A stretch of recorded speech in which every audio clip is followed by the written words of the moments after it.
Hello viewers, welcome to this discussion.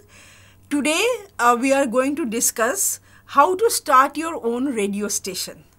Presuming that you are a radio enthusiast and you want to break new ground, then you have to start your own radio station, and which as we will see, is not really all that difficult. Now, to begin with, for starting your own radio station, the mantra is think local.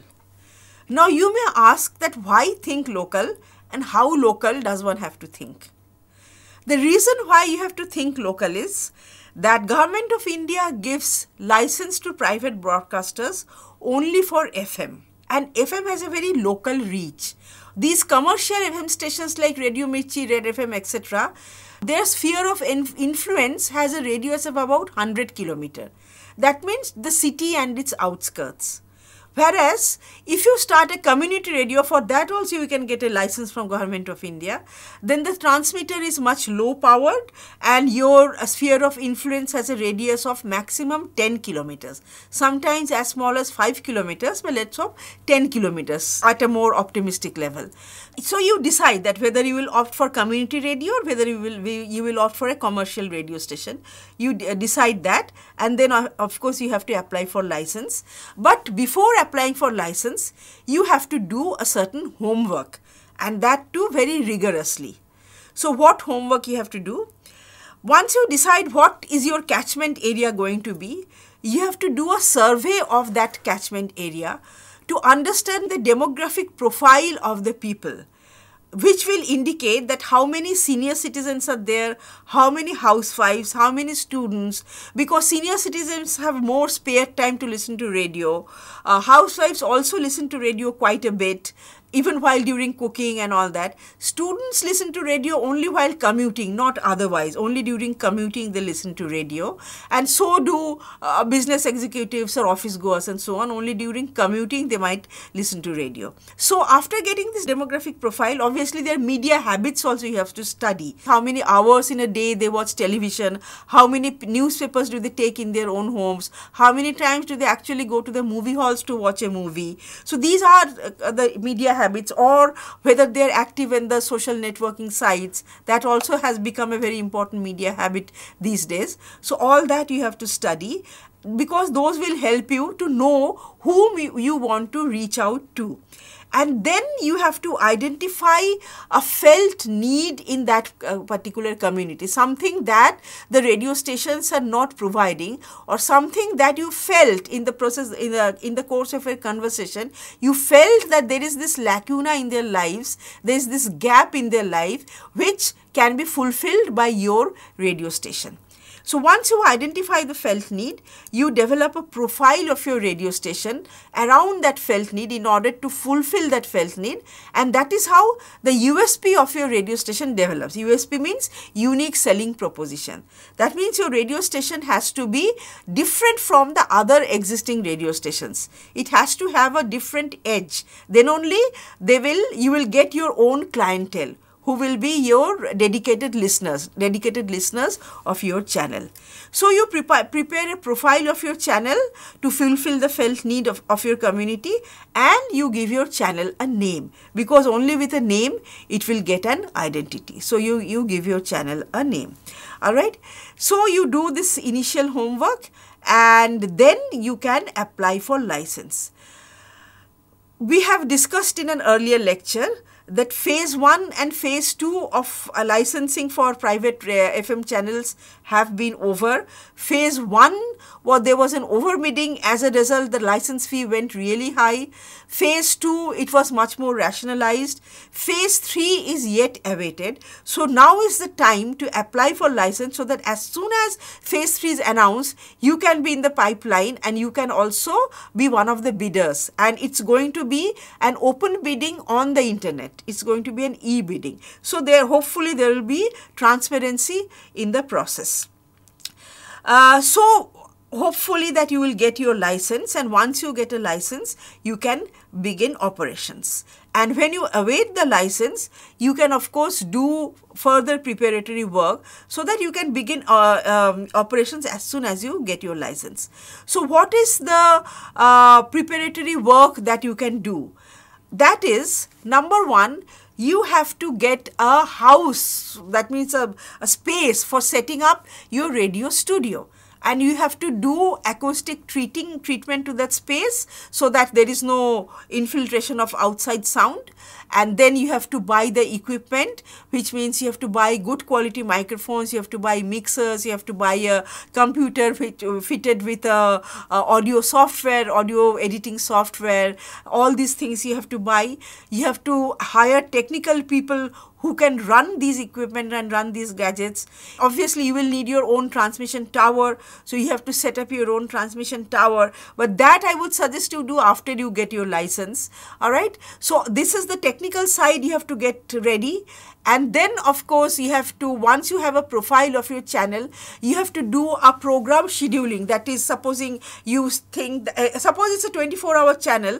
Normally, what is done is you do a programming for 8 hours, and then you run it twice. So, in the first round of running, it is the programs are live, and you can have live phone-in programs and so on. But when you are doing a repeat broadcast, the live element will go. It will be just a pre-recorded broadcast. So, normally, as a beginner, you can follow that formula. So that means there are 7 days in a week. So for every day of the week, you have to do 8 hours of programming. So you divide into 1 hour slots, 8 slots. There has to be a variety. There will definitely be music, but there has to be other things also. Say, for example, there can be health tips.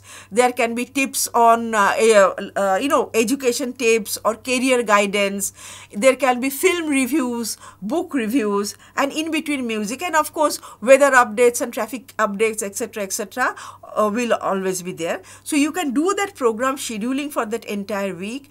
You can train people to be good RJs. You can hire program producers, who can conceive interesting programs and recruit the right people who can run those programs. So all these forms are part of the homework that you have to do.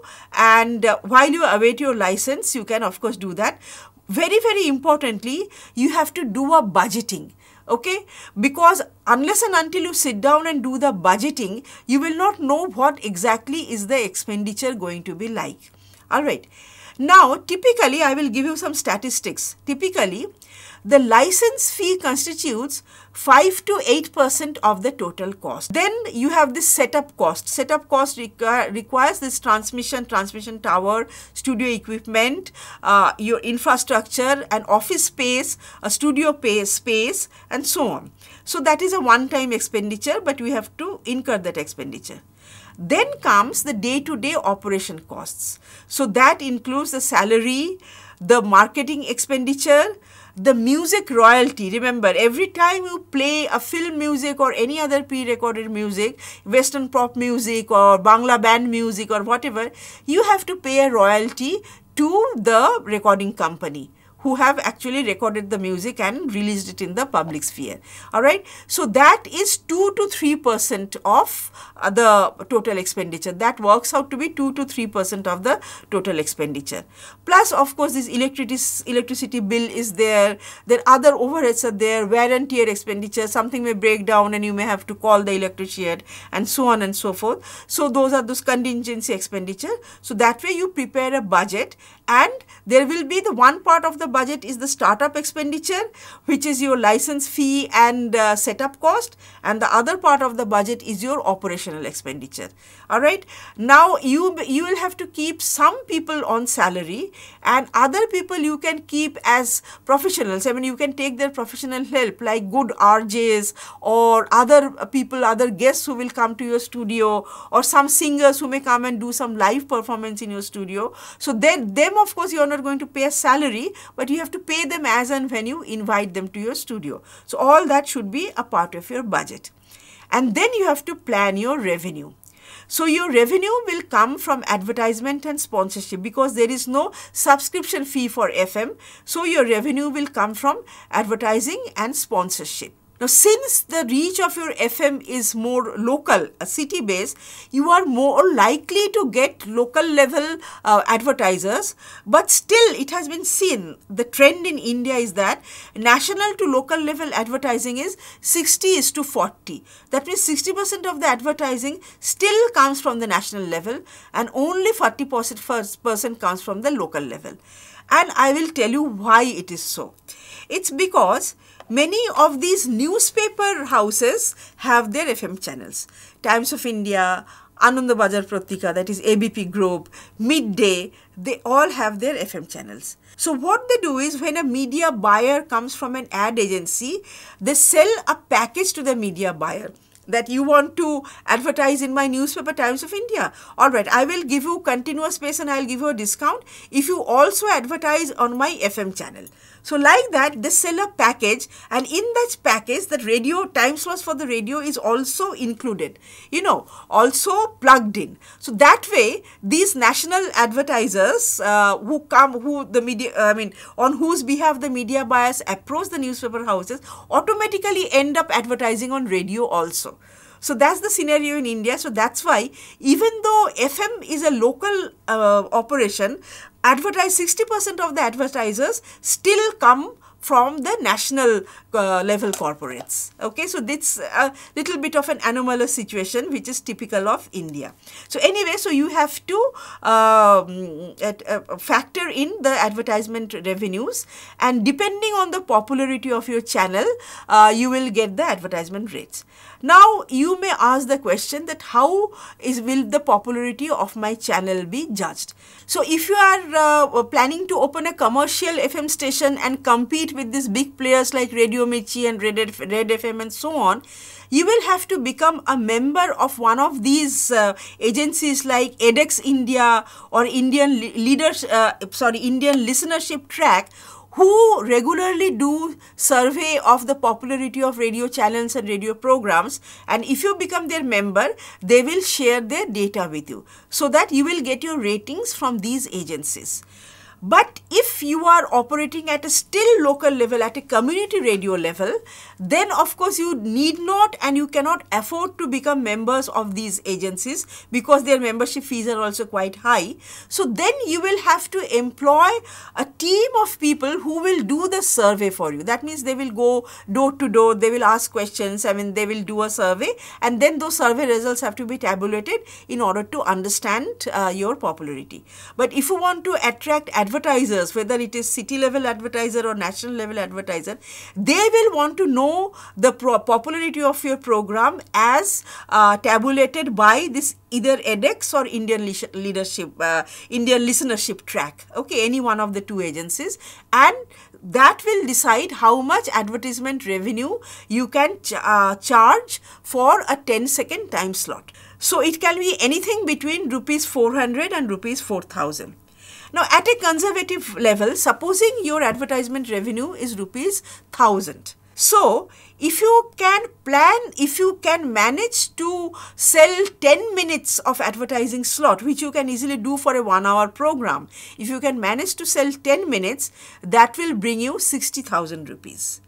And production cost for 1 hour, it has been seen, is about 15,000 rupees, everything included. Okay, so then you are in a comfortable position, because then eventually you will meet some of your setting up expenditure also, and you're in a comfortable position. But it's not easy to sell all 10 minutes of your advertising slot to the advertiser. And normally what the radio stations end up doing, they advertise their own programs in that advertising slot, but then that doesn't bring in any fresh revenue. Alright, so that is the situation. So you have to know how much you are spending, you have to know from where you are getting your money, and when you will reach your break-even point. You have to be very clear about that.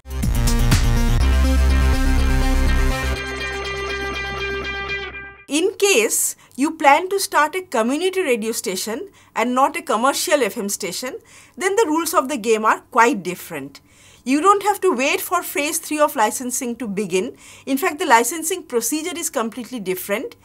If you are an educational institution or an NGO or a non-profit organization, then you can apply for a community radio license against a bank guarantee of 25,000 rupees only.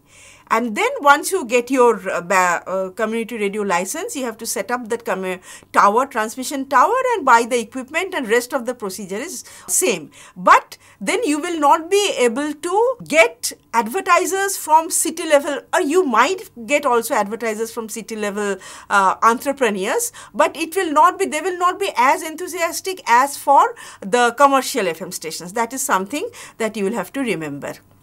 All right. So, one thing, if you are into this business of radio, whether it is community radio or whether it is commercial FM station, for community radio, of course, you are not allowed to make any profit. That's why they don't charge any license fee as that. But commercial radio, definitely you have to survive on profit. Profit won't come in very fast. So, therefore, growth will definitely be slow, and you will reach a break-even point. Let us say, if at an optimistic level, you will reach a break-even point in 5 years. So, how do you plan for growth? Number one, you have to give space for continuous skill upgradation of your personnel, both technical skill upgradation as well as production skill upgradation. That means you need better and better RJs. There are academies that teach RJing, so you need better and better RJs. You need visionaries who can think out of the box and who can do really good programming. And you have to attract the best people in town to come to your studio for interviews or for doing some live performances and things like that. And very, very importantly, both for community radio as well as for commercial FM, you have to connect to the community. That means you have to do off-air events. Either you sponsor a cricket tournament, or you take an important part in a mela, or you do road shows. All these FM channels at one point of time, they used to do road shows. So, road shows also turn into talent hunt programs. Okay, so like that you involve the community. So, then the community will automatically tune into your channel to listen to their own voices and listen to their performances and so on and so forth. And the popularity of your channel will grow. So, these are the two things you have to remember to run your radio channel successfully, that constant skill upgradation for your personnel and connecting with the community.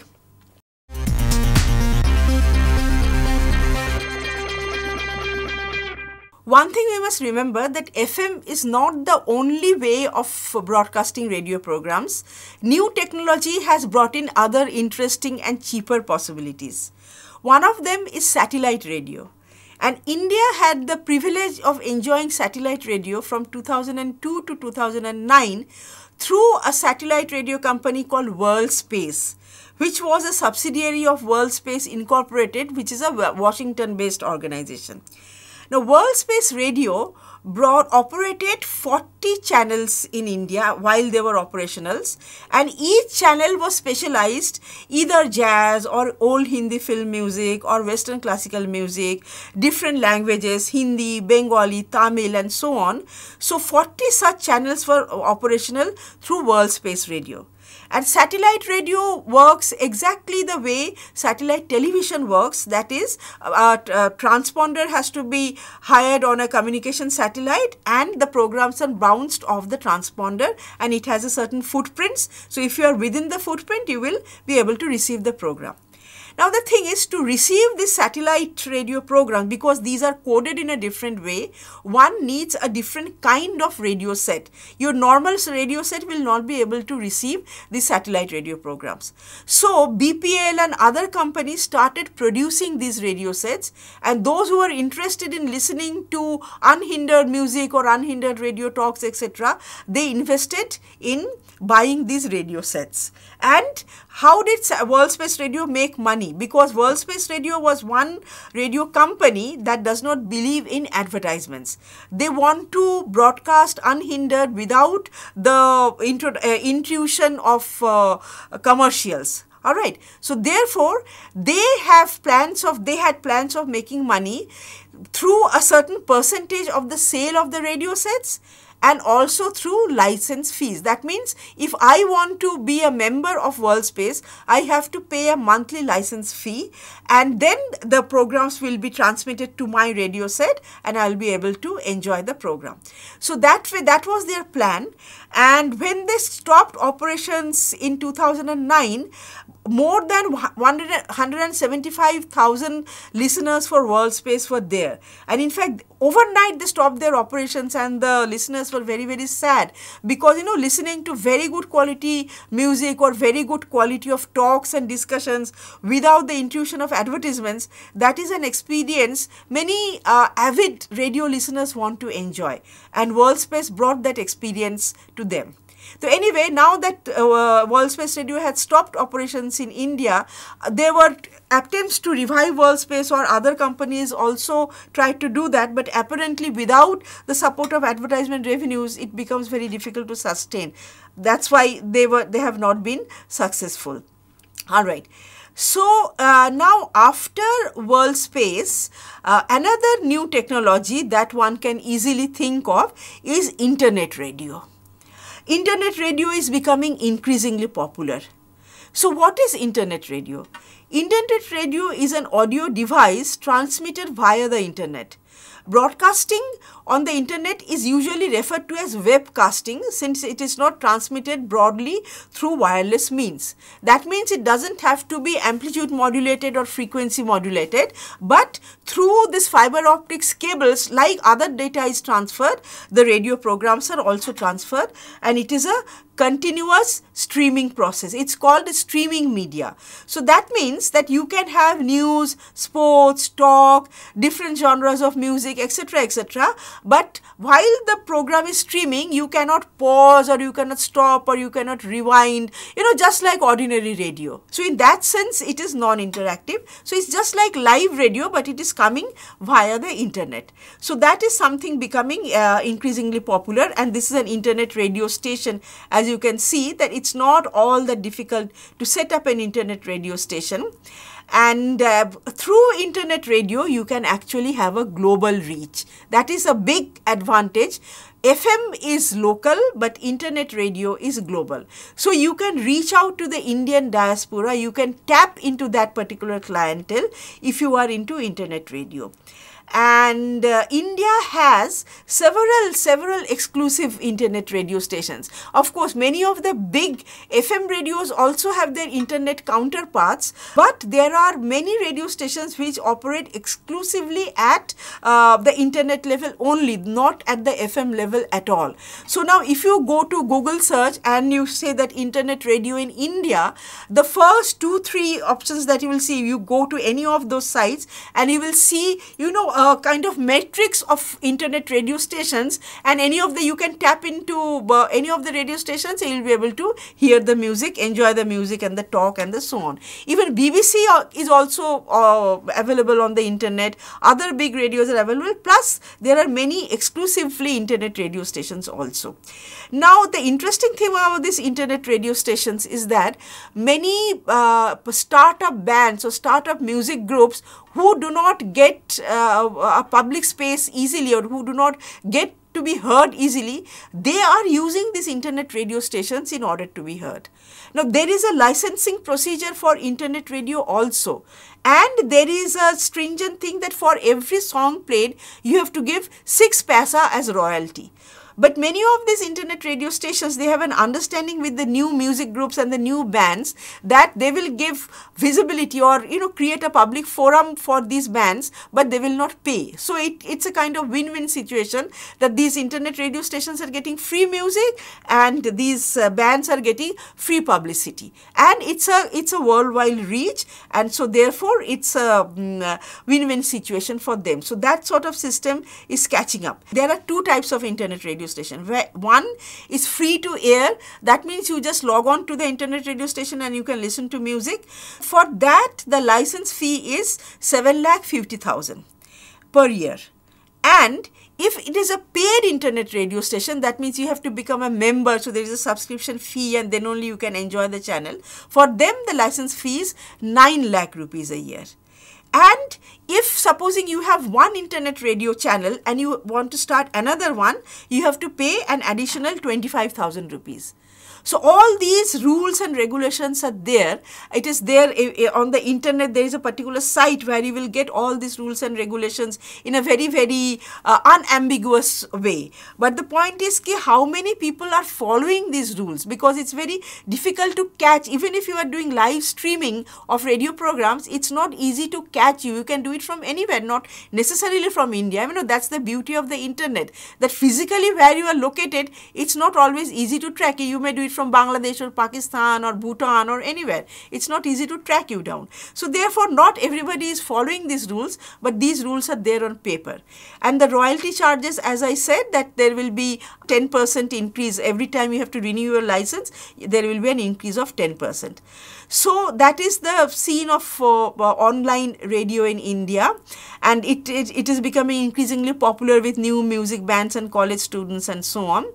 But it's too early for artists to consider online radio to be a source of revenue. Means even artists cannot earn, because neither are they paid a royalty, nor are the internet radio stations charging anything from them. So it's just a free service, both way free service, and the listeners are enjoying free music. That is the situation as of now. Now, apart from this live streaming of programs, there is another thing called podcasting. Podcasting is something like YouTube, that the programs are there and you can download it in MP3 format. All the programs and songs and discussion, chats, phone conversation, everything is there recorded. You just have to download it and listen to it. That is called podcasting. Not necessarily only on iPod, but it can be on any other platform also. But it's basically, it's a bank of pre-recorded programs, just like YouTube, which you can download and you can enjoy at your own convenience. So all these, if you go to the websites of these big radio channels, radio stations, Red FM, Radio Mirchi, Big FM and all those things, they all do podcasting. All their earlier programs, they have created an archive and you can download their earlier programs and enjoy them. So therefore, in conclusion, I would like to say that FM radio forces you to think local, whereas satellite and internet radio allow you to think global. Internet radio is catching up in a big way, but it is yet to be regularized in terms of licensing and regulations and enforcing the regulations. It's not easy to enforce the regulations as far as the internet is concerned. At the moment, internet radio is a great platform for promoting alternate music. So we have to see what new things technology brings in and how one can cash in on the new technological developments and turn it into an entrepreneurial venture and spread radio, spread the love of radio all over the country and spread different kinds of radio programs and different kinds of music. Thank you very much.